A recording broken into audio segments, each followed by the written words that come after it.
Southwest Florida, welcome back to Lee Pitts Live. And we're here at the Haitian Heritage Celebration. This is Haitian Heritage Month, the month of May, and everybody in the community has come out.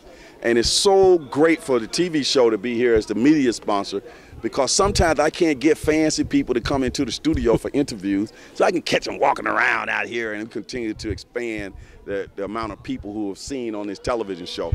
Of course, this is Martin Byrd. He sat in and hosts Lee Pitts Live from time to time, and he's the he'll be the first African-American mayor of Fort Myers. We'll come back and get his formal title. And then we got Mike. Mike, give your full name and with the foundation. I'm Michael Chatman, the president and CEO of the Cape Coral Community Foundation. And he's getting a market KA Psi Phi Nu Pi over here on the Phi Beta Sigma show, but that's okay. I tutored the Kappas in college, and I'm indebted to them, and I want to see them do well in life. Absolutely.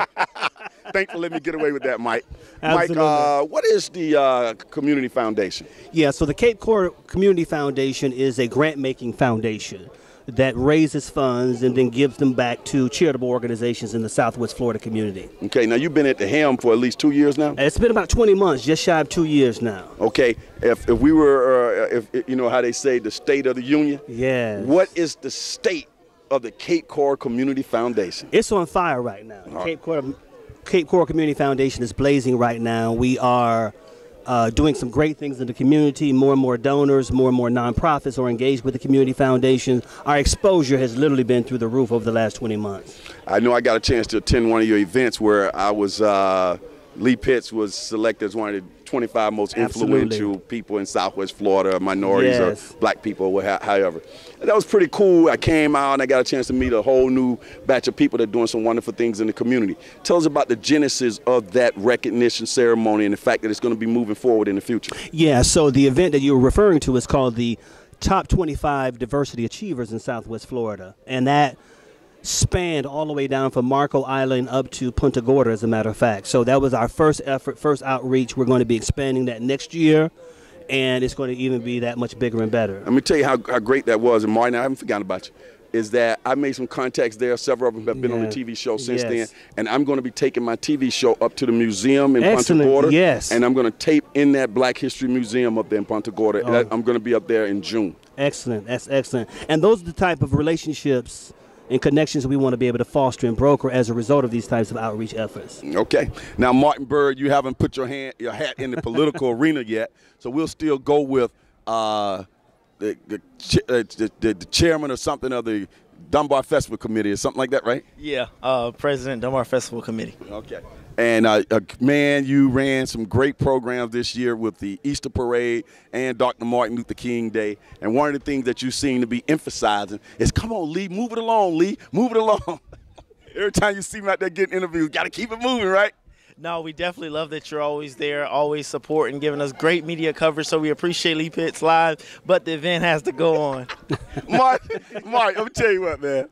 So I'm doing everything. I want to get this interview with, what's the wide receiver name? You talking about Sammy Watkins. Sammy Watkins, one of our grand marshals this year. That's right. So Sammy Watkins was here, and I interviewed Sammy over the years. Yes. But I wanted to catch him in the car and get that interview, and I waited too late. I was over there getting ready to get Sammy, man, and you moved me along. I want you to know you cost me to miss the Sammy Watkins interview, Brad. Leap it live. We're going to get him back next year. Him and Jalen was here as well. We have a couple of NFL players. We're going to look to gather some more so we get you some better interviews next year as well. Now, you know, I got on you. I said, hey, I need that Dunbar Easter Parade. If it's going to stop over there at the Stars Complex, I think you're going to be working on that for next year, right? We're definitely working on some different permits now, right after Easter, making it stay in the community and fit kind of the parade and the festival within the community and keep it all together, yes. Okay, now, you know, I created this television show about 28 years ago. The primary purpose of me creating this television show is to get you elected as the first African-American mayor of Fort Myers. Now, I've been waiting around here for 28 years for you to be born. You born now, you've grown up. I knew there was going to be a guy who's going to come up who's going to have that connection with everybody and be able to do it. Tell me about that long-term plan. Well, Mr. Pitts, well, we're going to keep serving the community, doing what we need to do, growing career-wise and making the right relationships and just doing what's best for the family and the city and the county of Lee.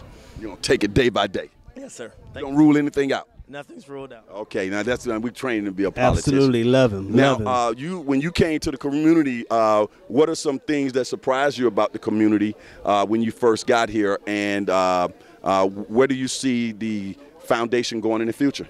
Yeah, that's a very good question. So when I first came here, the Cape Coral Community Foundation, even though it's the largest city in Southwest Florida, I was surprised that it saw itself as a bedroom community of a larger region.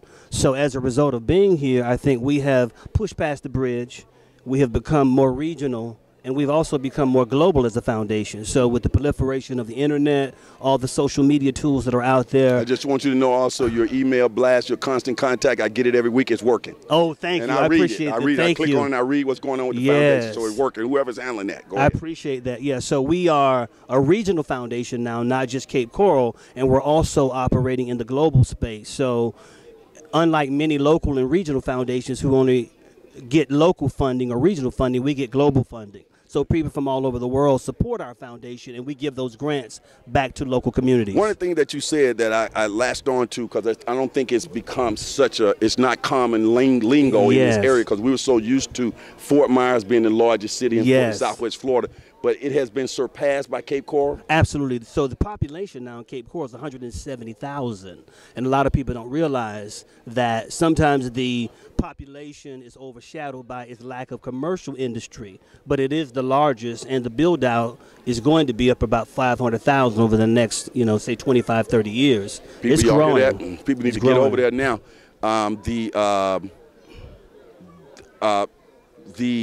Something else you said I want to hit on.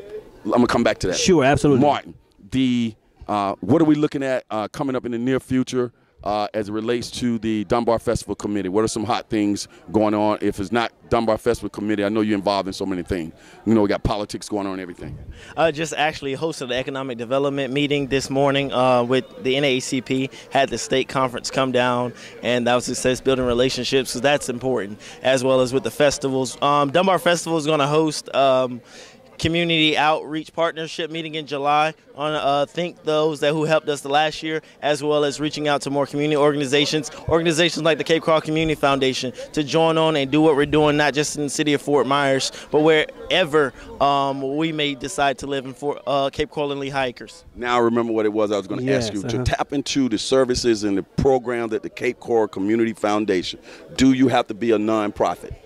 You do have to be a nonprofit, but you can also be a city entity. You can also be a church entity, but you do have to have a 501c3 for us to be able to grant to. Okay. Yes. So that's where I wanted to make sure I get on paper for you, because I know y'all want to go running over there. But I may interject one more thing. Again, what I want people to understand as well, you don't have to live in Cape Coral, though. Okay. So you could be throughout the region and still apply for our grants to get funding through the Cape Coral Community Foundation. And just so you'll know, LPL Live on television airs in the surrounding 7 counties. Absolutely, yes. Okay, and on the radio as well. So, and then social media, we're all over the world. Absolutely. And all this stuff is happening. If you're looking at this on YouTube, you're looking at it on Facebook, you're looking at it on television, you're hearing us on the radio, Google the Cape Coral Community Foundation, the largest city, population-wise, in Southwest Florida as we speak. We'll be right back. Thank you,